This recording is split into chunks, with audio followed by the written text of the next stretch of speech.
বিকশিত হইয়া যাইব।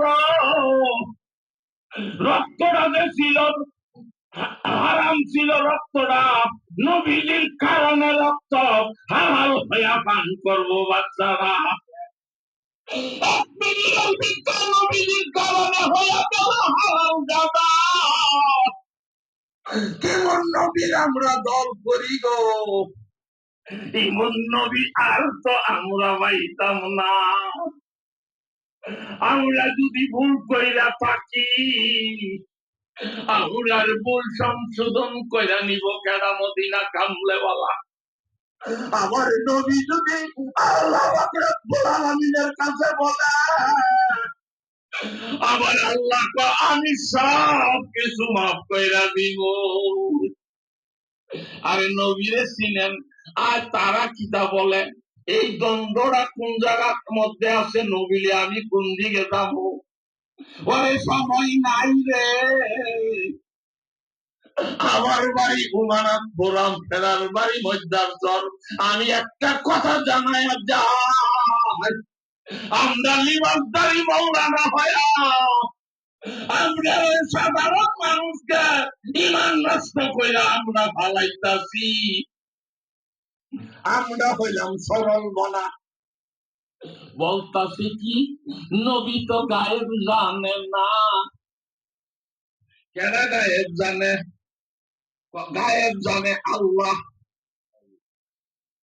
আমি বলতে চাই আপনাদের সাধারণ জ্ঞানের দ্বারাতে আমি বলি, যদি আল্লাহ বলে গায়েব জানে, তাহলে এর হাকিকত কি একজন জানাই না আছে? বুঝে আইতাছি কথা না? আমার লোক যদি শব্দ না করেন, আমি জাহেরি ভাবে দেখি না, তাহলে আমার কাছে কোন মজা লাগবে, আমি দোয়া করে লাগবো। আল্লাহ বলে গায়েব জানাতে, আল্লাহ গায়েব জানাই লোকেরা। আমি প্রশ্ন রাখা যাই আপনাদের কাছে, আল্লাহ কোনদিন গায়েব জানে না? আমার আল্লাহ গায়েব জানে না। আমার আল্লাহ হইল গায়েবের মালিক। ইয়া রাসূলুল্লাহ,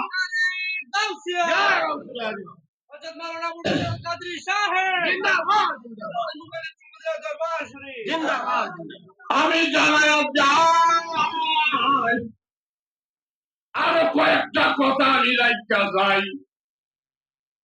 আমার বাড়ি উমানাথপুর, আপনার বাড়ি মধ্যাঞ্চল। আমার লোক আছে আমার আব্বার কাছে যারা বয়াত, যারা অন্য মুর্শিদের হাত ধরা, তারাও আমার পীর ভাই। সব পীর ভাইয়ের গোষ্ঠী মিল্লা আমারে বলবেন, ও গুলমদিনার দরবারের খাদেম সাহেব, আপনি তো মধ্যে বেড়াগিরি যাচ্ছিলেন, আপনি একটু আসেন, আপনার দরকার আছে, নালে সামনের বছর মধ্যে কেমন আপনি যাবেন না। আমি এক নম্বরে আল্লাহ গায়েব জানে না। আমার আল্লাহ গায়েবের মালিক। গায়েব তো জানে, এমন জানে যারা পরিমাণ বাকি নাই মদিনা কামলে।